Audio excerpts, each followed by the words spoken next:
এই ধরনের ভিডিওগুলো ইউটিউব সার্চ আর ইনস্টাগ্রাম রিলসে মিলিয়নস অফ ভিউজ পায়। এন্ড এটাকে ক্যাপকাটের মাধ্যমে বানানো অনেক ইজি। সো আর বেশি কথা না বাড়িয়ে ডাইরেক্ট টিউটোরিয়াল স্টার্ট করি। তো ফার্স্ট অফ অল তোমাদের ক্লিপ অ্যান্ড অডিওটাকে ইম্পোর্ট করো অ্যান্ড অডিওতে যেখানে বিট পড়ছো ওই জায়গাতে যে ফ্রিজ করে দাও অ্যান্ড এক্সট্রা পার্টটাকে ডিলিট করে দাও। তো এখন পালা টেক্সট অ্যাড করো। তো তোমাদেরকে টেক্সট অ্যাড করতে হবে তোমাদের ভিডিও অনুযায়ী। তো আমার ভিডিও অনুযায়ী আমি এখানে টেক্সট অ্যাড করলাম হোয়াট আর দে ডুইং। এরপর ফন্টে যে রুবিক ফন্টটাকে চুজ করে নেব অ্যান্ড স্টাইলসে এসে গ্লু অ্যাড করে দেবো। গ্লু এর ইন্টেন্সিটি রাখবো 25 অ্যান্ড রেঞ্জ রাখবো 34 অ্যান্ড অ্যানিমেশনে যে টাইপ 2 অ্যানিমেশনটাকে সিলেক্ট করে নেব। এবার অডিওতে ক্লিক করে সাউন্ড এফেক্টসে যাবো অ্যান্ড ওখানে যে টাইপিং সাউন্ড এফেক্টটাকে অ্যাড করবো। তো সাউন্ড এফেক্ট অ্যাড করার পর এটাকে অ্যানিমেশন অনুযায়ী অ্যাডজাস্ট করে নেব।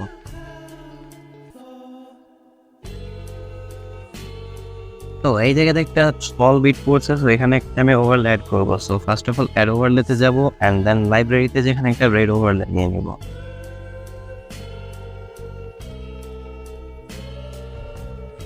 তো রেড ওভারলে অ্যাড করবো, এটাকে ফুল স্ক্রিনে করে দেবো অ্যান্ড স্লাইসে যে ডার্ক অ্যান্ড সিলেক্ট করে দেবো। এরপর এখানে আরেকটা টেক্সট অ্যাড করবো যেটাতে লিখবো শি গট প্র্যাঙ্কড অ্যান্ড এটাতে লুপে গিয়ে ওভাল টু অ্যানিমেশনটাকে অ্যাড করে দেবো। তারপর আবার ফার্স্ট টেক্সটে এসে ওই টেক্সটার লেন্থটাকে সেকেন্ড টেক্সটের সাথে ম্যাচ করিয়ে নেব অ্যান্ড দেন এটারও অ্যানিমেশনে গিয়ে লুপে গিয়ে ওভাল টু অ্যানিমেশনটা সিলেক্ট করে দেবো।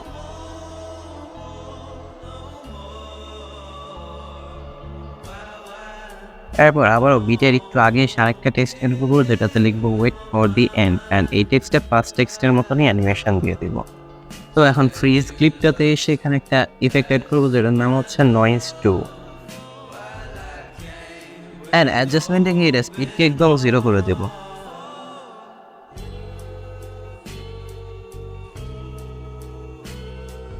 এরপর আরেকটা ইফেক্ট অ্যাড করবো যেটার নাম হচ্ছে ডার্ক নাইট। সো এই ইফেক্ট অ্যাড করার পর এটাকেও অ্যাডজাস্ট করবো।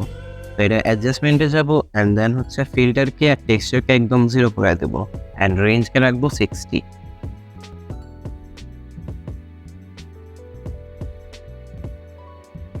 এরপর একটা অ্যারো পিএনজি অ্যাড করবো অ্যান্ড ওই পিএনজিটাকে অ্যাডজাস্ট করে নেবো যাতে ওইটা একদম ওই চাকুতে দেখায়। সো এই চাকু অনুযায়ী আমি এটাকে অ্যাডজাস্ট করবো। তোমরা তোমাদের ক্লিপ অনুযায়ী এটাকে অ্যাডজাস্ট করবো।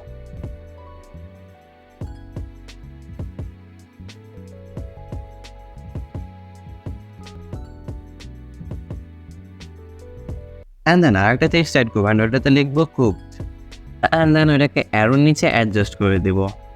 এরপর স্কালের ইমেজটা অ্যাড করবো অ্যান্ড এটা গ্রিন স্ক্রিন রিমুভ করে দেবো। সো তোমরা যদি ভালোভাবে গ্রিন স্ক্রিন রিমুভ করতে না জানো তাহলে আমার লাস্ট ভিডিওটা দেখো, ওখানে আমি ভালোভাবে শিখাই দিয়েছিলাম। তো এটাকে ঠিকমতো অ্যাডজাস্ট করার পর ভিডিওটাকে এক্সপোর্ট করে নেব। তো ভিডিও এক্সপোর্ট করার পর আবার নিউ প্রজেক্ট ওপেন করবো অ্যান্ড এই ভিডিওটাকে আবারও ইম্পোর্ট করবো অ্যান্ড দেন যেখানে ক্লিপ ফ্রিজ হয়েছে ওই জায়গাতে একটা কাট লাগাই দিব। তো এখন পালা শেক অ্যাড করা। শেক অ্যাড করার জন্য ফার্স্ট অফ অল ফ্রিজ করা ক্লিপের অ্যানিমেশনে যাবো অ্যান্ড ওখানে যে রক ভার্টিলিটি অ্যানিমেশনটাকে চুজ করে নেব অ্যান্ড এটার ডিউরেশন রেখে দেবো 7 সেকেন্ডস অ্যান্ড দেন এফেক্টসে যাবো অ্যান্ড অ্যাড করবো shake effect. Shake effect add করার পর এটার লেন্থকে অ্যাডজাস্ট করবো অ্যান্ড অ্যাডজাস্ট করার পর অবজেক্টে যে অল ভিডিওসে সিলেক্ট করে দেবো। তো এরপর আমরা এখন কি ফ্রেম অ্যাড করবো। ফার্স্টে একটা কি ফ্রেম অ্যাড করবো, মিডিলে একটা কি ফ্রেম অ্যাড করবো অ্যান্ড লাস্টে একটা কি ফ্রেম অ্যাড করবো। দেন ফার্স্টে কি ফ্রেমে যে ইন্টেন্সিটি আর স্পিডকে একদম 0 করে দেবো। সেকেন্ড কি ফ্রেমে এসে দুইটাকে একদম ফুল করে দেবো অ্যান্ড লাস্টে কি ফ্রেমে যে আবার দুইটাকে 0 করে দেবো। এরপর ইফেক্টটাকে ডুপ্লিকেট করবো অ্যান্ড ডুপ্লিকেট করার পর রিপ্লেসে ক্লিক করবো দেন অবলিক ব্লার ইফেক্টটাকে অ্যাড করে নেব।